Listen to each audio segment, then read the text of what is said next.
Welcome to another episode of The Silly Kitchen. Today's recipe is featuring 5 chicks and a farmer. So part of the series that I'm doing is using some of the ingredients that come in their 30-pound variety bulk box, and today I am featuring pork sausage.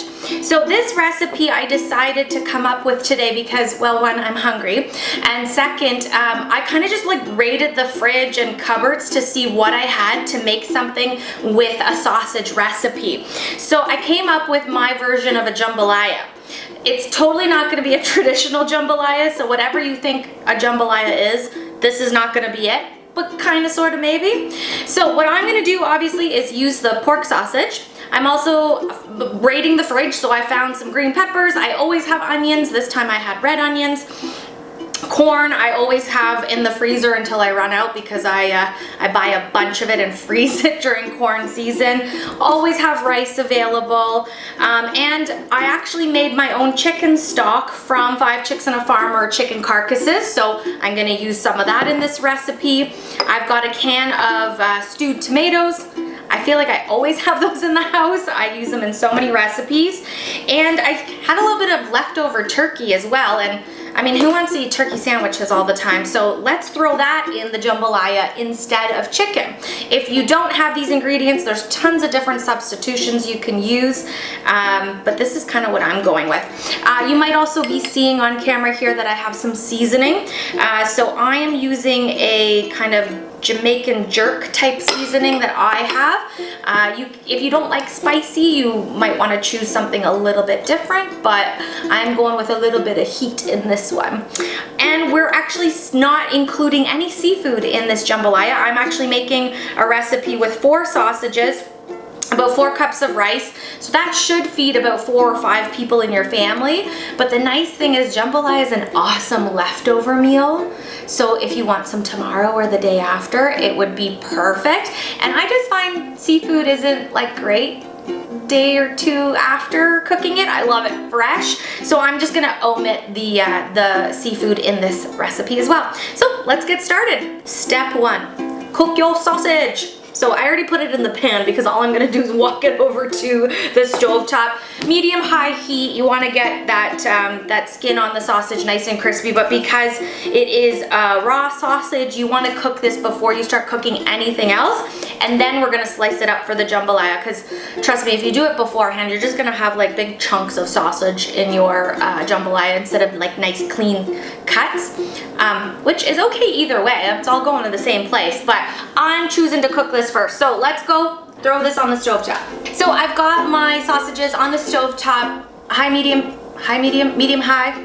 high heat, I believe is how you say it in these professional cooking shows.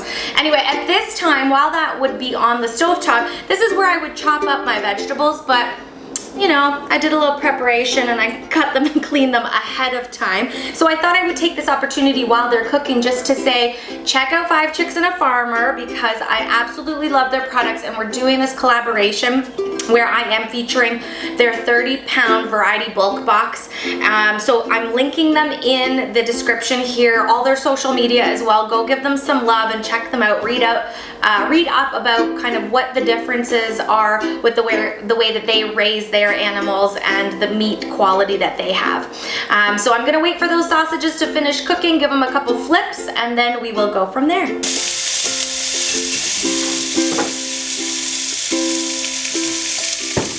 So it took me about 8 to 10 minutes to cook these sausages. Just bringing them over here to show you, and I'm gonna just get them out on my cutting board so I can make some nice slices. But in the meantime, my pan is nice and hot, so you want to start with your onions as well as your green peppers, or whatever vegetables you're choosing to use, and put those on the stovetop now while you've taken the sausage out, and you've got all that beautiful flavor from the sausage juice, as I'll call it. A little bit of that fat cooked out, a little bit of that browning happened on the sausages. So you leave that in that pan and you use that to cook down your onions and your green peppers to start. So now you've got your sausages. They're a little bit warm, but you want to do some nice slices on this so that you can throw them into the jambalaya. So while your veggies are cooking, this is what you can do. So there's no right or wrong way to slice these. Just give them a nice chop. They're a little bit warm on my fingers, but it's not that bad.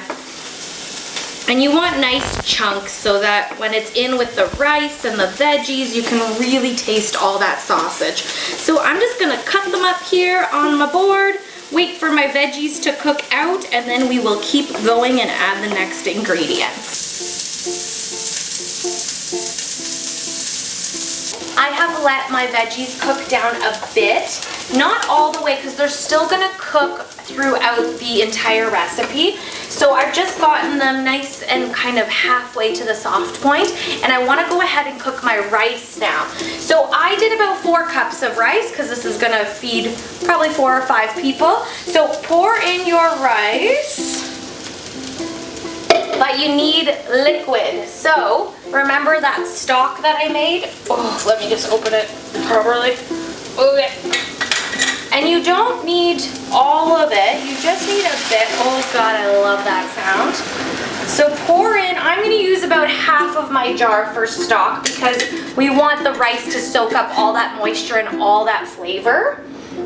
And then in my stewed tomatoes, there's also tons of moisture and flavor. So we want to go ahead and add all the juices there.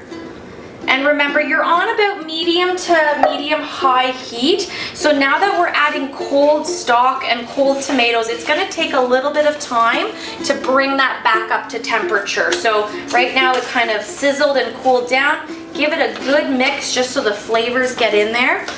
And now we wait. It's the waiting game, Probably only about 8 to 10 minutes, don't worry. So while we're bringing this back up to temperature, this is a good time to start seasoning.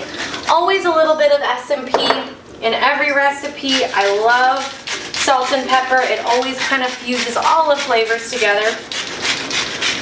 And I'm young enough that I don't have to worry about salt right now, so that's fine. And then the other thing is that Jamaican style kind of jerk seasoning that I have. I'm gonna put that in now while we have a bit of moisture soaking into the rice, because that is gonna really give that rice a ton of flavor. So I put about 2 heaping tablespoons of the seasoning in, and I'm just gonna wait and keep that temperature rising and that rice absorbing all of that flavor. Oh, I'm so hungry. Once you can see that a lot of the moisture has been soaked up by the rice, you can go ahead and now add the next ingredient. If for some reason you're feeling it's not very moist and it's getting a little bit dry, just add in a little bit more stock or a little bit more water, whatever works for you, just to make sure that that rice gets enough moisture in it so that we don't have crunchy rice, we have nice soft rice. So the next ingredient, we want to make sure we add our corn or whatever other vegetable you decided to use today for our so discovered jambalaya. That's not really jambalaya. We want to throw in our turkey or our chicken, whatever you decided to use. And of course, 5 chicks and a farmer. We have our beautiful sausage that is going to get rolled in here very carefully. I do not want to lose any pieces. I didn't even know I could hold this board. Clearly I am stronger than I thought. Oh my gosh. Okay, that is all going in there, and now we just need about another 5 minutes or so to get all these flavors to come together. I'm gonna take my little tongs away and start using a spoon so that I can mix this all around. Literally, this took 20 minutes in total to make. I am so excited to try this. We have 5 chicks and a farmer, beautiful pork sausage with some leftover turkey, some corn, green peppers, onions that I found in the fridge. I've also got rice, some stewed tomatoes, and some homemade chicken stock, also from 5 Chicks and a Farmer, because I use their chicken carcasses to make that, and there's so much flavor coming out of this. I know that you guys will try this at home because, I mean, why not? So I'm gonna make a nice, beautiful plate because I'm hungry. I was hungry when I started cooking this, and I'm so excited that literally it took 20 minutes to make. I'll probably have leftovers as well. Now I wanna make sure that I get a little bit of sausage, a little bit of turkey, a little bit of everything in this. And guys, we dirtied 1 pan making this. Seriously, I'm so excited. So, what I do at the very end of every show is I have to try my concoction, and you know, I gotta get a little piece of sausage, I gotta get a little piece of turkey. This is gonna be a really big mouthful, so I apologize if I have to chew a lot.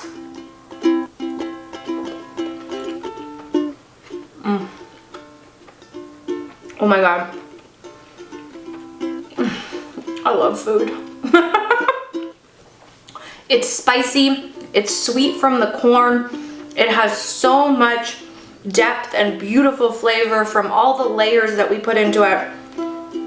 I don't know why I said we. I put the layers into it. I did the cooking. I'm gonna have a second bite. Guys, check out 5 Chicks and a Farmer. Their products are so beautiful. They're so delicious. Easy, one pot, one skillet, one fry pan type recipe. You can feed 4 or 5 people with this. Make a little side salad, whatever you want. And away you go. Thank you so much for watching another episode of The Silly Kitchen. I hope you enjoyed it. And remember, subscribe, hit the little notification button if you like what you see, and follow along for more recipes. See you soon.